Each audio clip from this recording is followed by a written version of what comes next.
Following his failed attack on Newbern, Confederate Major General D.H. Hill turned his sights on a secondary target, Washington, North Carolina, some 40 miles to the north. Union Major General John G. Foster led the town's defense with a garrison of about 1,200 soldiers. That included a company of the 1st North Carolina Union Volunteers, along with local black men who had been armed for the town's defense.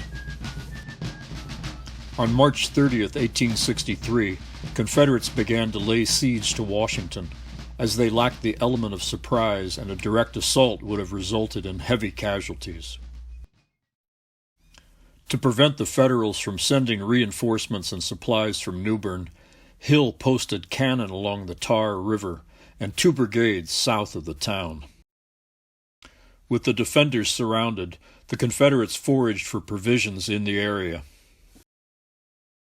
A few skirmishes took place during the siege, but most of the exchanges involved Union cannon and gunboats and Confederate batteries.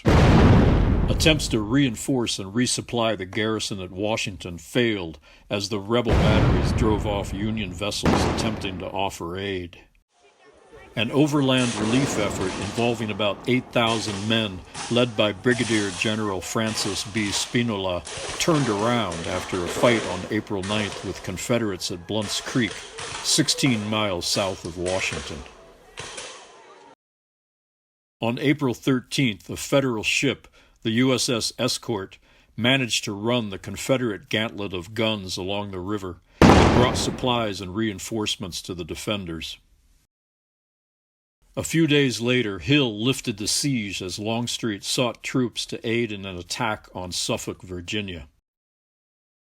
The recall of Confederate forces to Virginia would make it easier for the Federals to carry out expeditions and raids throughout eastern North Carolina.